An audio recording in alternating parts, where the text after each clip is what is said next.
Zangiota tumanidagi Fayz mahalla fuqarolar yig'inida tashkil etilgan huquqiy maslahatlar kuni aksiyasi aholining huquqiy savodxonligini oshirish, fuqarolarning kundalik hayotidagi muammolariga yechim topish hamda amaliy ko'mak berishga qaratildi.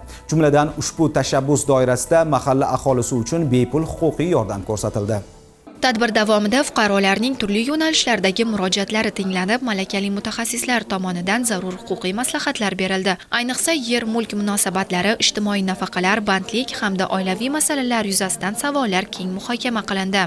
O'zbekiston Respublikasi Notariat palatasi bilan Yuksalish umummilliy harakati hamrohligida Zangiota tumanidagi mahallalarga biz notariuslar hamda Yuksalish umummilliy harakatining vakillari, Notariat palata vakillari ishtirokida fuqarolarni qabul o'tkazdik. Fuqarolar asosan o'sha notarius huzuriga bora olmayotgan, o'sha mahallada notarialniy masalalar bo'yicha meros, uy-joy oldi-sotdi, hadya, vasiyatnomaga oid ishlar bo'yicha turli savollarni berishdi. Birinchi o'sha fuqarolarni qiziqtirayotgan masala yillar davomida rasmiylashtirilmagan hujjatlarni rasmiylashtirish, notarialniy harakatlarni sayyor tartibda amalga oshirish tartiblari, to'lovlari, shunga o'xshagan savollar bilan murojaat qilishdi va fuqarolarga sayyor tartibda qanaqa notarial harakat amalga oshiriladi, vasiyatnoma, meros guvohnomalarini rasmiylashtirish uchun qanday hujjatlar talab qilinishi, qanaqa yig'ilishi va tizimdagi yangi imkoniyatlar, o'sha hujjat yig'masdan tizimni o'zi orqali aniqlanadigan barcha masalalar bo'yicha tushuntirishlar berdik.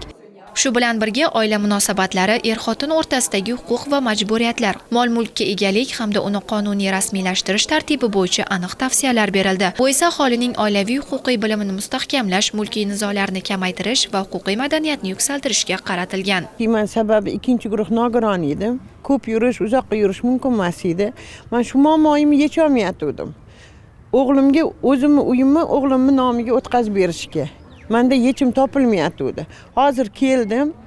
Rahmat, men o'ylab yurgan ishni yechimi topildi. Shu muammo meni qiynayotdi. Shu muammoni hal qilib berdilar. Mazkur aksiya fuqarolarning huquqiy ongini shakllantirish, mavjud muammolarni bevosita joyda hal etish hamda aholi bilan ochiq va samarali muloqotni yo'lga qo'yishda muhim omil sanaladi.